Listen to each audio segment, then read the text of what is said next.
Hi everyone and welcome to Fab Parks. Today we're going to talk about Europa Park. I've been there for 3 days and I would like to share with you my review, talking about what I liked, nearly everything, and what I didn't like, close to nothing. I've created also a playlist rather than doing a never-ending video, so feel free to browse the playlist. There's plenty of videos of the different attractions, of the different areas. We talk about the hotel and Rulantica as well. While you enjoy these lovely top views of the park, something I wanted to point out. So I heard and read many times that Europa Park is a massive park. You need to stay there 2 days, 3 days, at least 1 week. You need to relocate and go and live there if you want to visit. Now, the first day I was there at midday and the park closed at 6 p.m. In 6 hours I managed to do every single attraction once. Now, before going to Europa Park, you need to do 3 things. First, highlight and identify what are the best days in terms of forecasted crowd level and try to go there when the park is not crowded. This is really important. Please refer to my video. There is a technique to spot the perfect days, and if a park is empty, it's completely doable. Second, check the map. Familiarize with the park layout, try to understand where the attraction you're interested in are, and do an action plan in terms of how you're gonna go around the park. The park is big, so you cannot jump from one side to the other and then all the way back, otherwise you're gonna end up just walking. Third thing, use and abuse of the virtual queue lines. Those are a gift and a game changer, and we're gonna talk about these later on. This is the second biggest park in terms of attendance, second only to Disneyland, and it's a park located in Germany at the border with France and Switzerland. The offer is made of more than 80 attractions, targeting kids, families, and thrill seekers.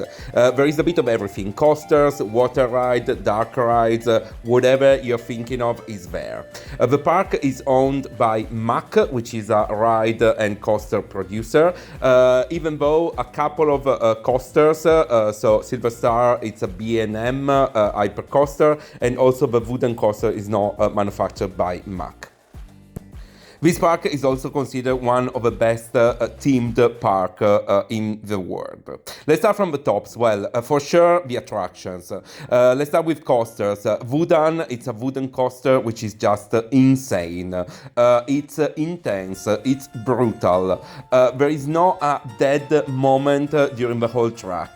It's just super intense from the first second until you are back in the station. I've never seen such a wooden coaster. It's probably the best coaster I've ever been on.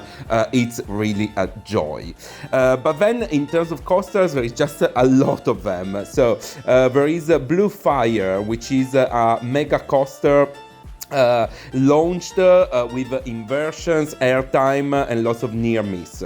Then Silver Star, a B&M hypercoaster, but I'm not 100% big fan of that because it's just placed in the middle of a parking lot, so there is no teaming, but it's an airtime machine. The path, the track, it's super long and it's plenty of airtime all the way through. It's really a nice and intense experience. Then moving on, the offer is made of other different coasters which are kind of unusual. Most of them are prototypes and are something that you don't usually find in the other parks. For example, in the Swiss area, there is one which is made of bob. Then you got some spinning coasters. You got other coasters all over the place. So what is really nice is that you're not gonna ride something that you usually ride in other parks. All those coasters are manufactured by Mack, and most of them are prototypes, so there are no other versions anywhere else. Also, they usually have a dark ride area, so an indoor area, which is usually nicely themed and makes the experience much more enjoyable. Then there is Pegasus, which is this one. It's a family coaster. and the offer goes on. Worth mentioning also a Can coaster, which is an old indoor coaster which has been re-themed with Can. Nothing special, but the interaction between the track, the sound, the light and everything makes it really interesting. Then there is Arthur. This is a family inverted powered coaster, which is not too intense, but it's something in between a dark ride and a coaster. The theming is amazing, especially in the dark ride part, and it's a living proof that a nice story, amazing theming and perfect execution can return a fabulous riding experience. I'm not scared of saying that this is one of the best rides in the park. Then water rides, again, a lot on offer. There are lots of water coasters with spinning tracks, you go even backward, and all of them are just super wet.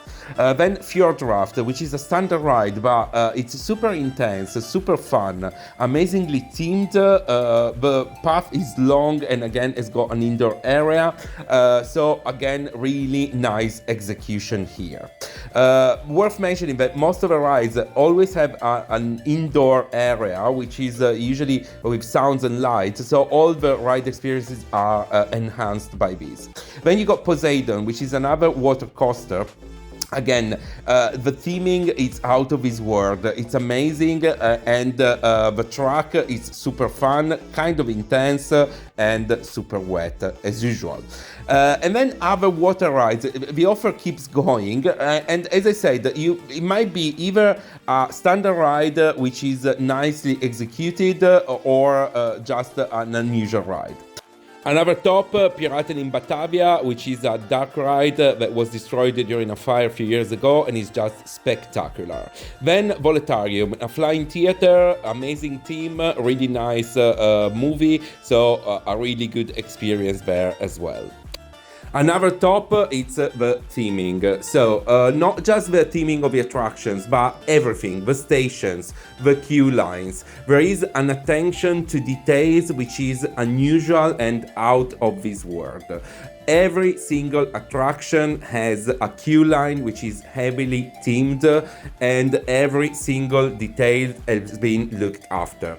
To be honest with you, it was a pity to have no crowds, and so not having to spend time in the queue, because I think it's worth staying there a bit to appreciate every single detail. For some attractions, I would say that the queue line it's even better than the attraction itself. Seriously, I've never seen such a level of theming and details. Another top, it's the themed areas. Now, we need to decouple the theming of the attractions and the themed areas, because they are blended together, but they are two completely different things. So, the attractions are themed, but all the areas, which are European countries or free standalone themed areas, are not just functional for the attraction, are a kind of offer in parallel. They are amazingly built and are replica of all the different nations.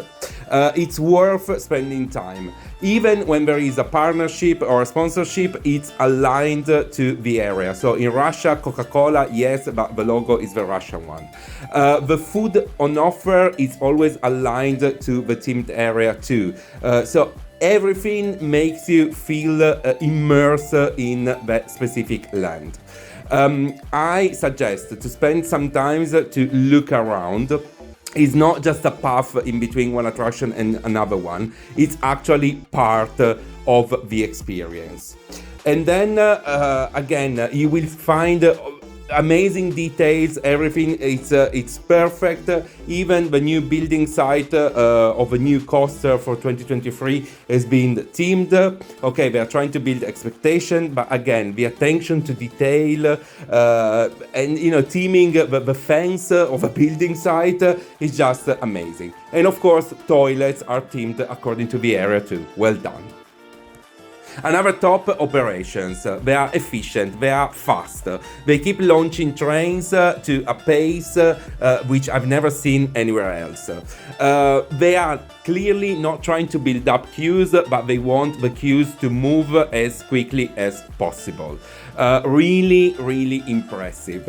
I would say they are not overly worried or paranoid with security. So you got restrainers which open up even before you are in the station, trains moving along the track together, multiple trains on the same lift. Generally speaking, they don't try to slow down things at all. Also, saying about not being paranoid. For example, there is the train going around. There are no barriers. There is just a bell. People stop. I think nobody ever died. So maybe some other parks are a bit overthinking the security part. To prove that, even when the park is completely crowded, so 95% of a crowd level, you will see that the queues are still well below 1 hour. You're allowed to take your backpack in most of the attractions, and operators don't need to press 25 buttons, they just need to stand on a little platform to declare the train good to go. Even Voletarium, which is a flying theater, which is notoriously a ride with a low capacity, go to Legoland Windsor and you will see what I mean. Well, they just built two, so the capacity is double. As simple as that. Another top is the staff. They are friendly, they are always laughing, they are smiling, interacting, talking to people. They are just lovely.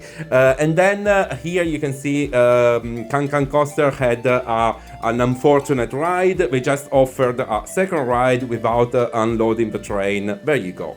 Customer service. Another top, the virtual lines. So Europa Park is not selling fast track. They don't want to do any money out of it. They are just giving you the option through the app to book your virtual slot to go straight on the train. This is a game changer. Unfortunately, it works only on few coasters, but if you use and abuse that, this is gonna make your visit much quicker, because you're gonna avoid a lot of queues on the most popular rides. And again, well done, because it's completely free of charge for all the visitors using the Europa Park app. Another top, the park is flooded with artists which are interacting with the crowd, really nice. And then there is a parade which is a bit of a celebration of all the different rides. We are not at Disney levels, far away from that, but still it's a nice addition, and why not? Let's move on to what I didn't like, the flops. So first thing, the spiral lift. I'm not really sure about this thing. They are long, it takes ages to go all the way up. They are kind of boring as well. I'm not really sure. Also, Euromir is not a convincing coaster. Then, in terms of dark rides, apart from Piraten in Batavia, all the other on offer are pretty weak. It's not that they're not good. They are nicely themed, but considering the standard of Piraten in Batavia, I think all the others are a bit underwhelming. Then the Meadows, it's small, there is no pre-show, far away from the Vekoma one. Then on Silver Star, there is no virtual queue line, which is a pity and would be much needed.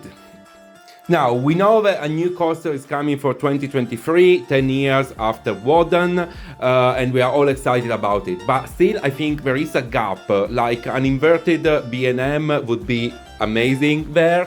And also, I cannot understand how comes Ride to Happiness has been placed in the wrong park. Another flop is the park layout. So we say that the park is pretty big and it spreads out quite a lot, but the problem is the layout. It doesn't flow at all. You always see where you're trying to go, but you cannot get there. You're gonna end up spending a lot of time on the app just to find the right path, and you're gonna get lost around 10,000 times in one day. On the other hand, there are 2 monorails and 1 panoramic train, so use them because if you need to quickly move from one side of the park to the other side, that helps quite a lot, and the views from the monorail are breathtaking. So, to wrap it up, how is Europa Park? Well, it's just amazing.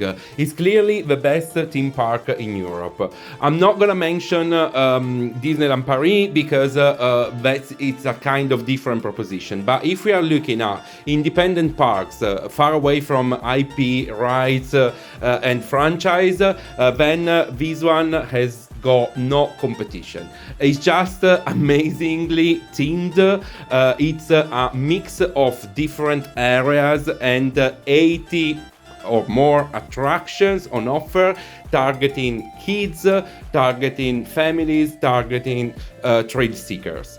I haven't mentioned anything about the kids rides, but again, there is a lot on offer for them as well. Just I thought it was not really interesting to do all the videos and do the review of that part. But again, there is a lot for them to do. It's a park which is a 360 degrees offering for the whole family. And also you're gonna enjoy spending time in the themed areas, which are, as I said, an extra offer. Please feel free to check my playlist, plenty of videos of all the different areas, all the different attractions, hotel and Rulantica. So go there, it's plenty of resource for you to have a look at the different areas of the park. I strongly recommend a visit to Europa Park. Stay as much as you want, and if you like the video, please subscribe.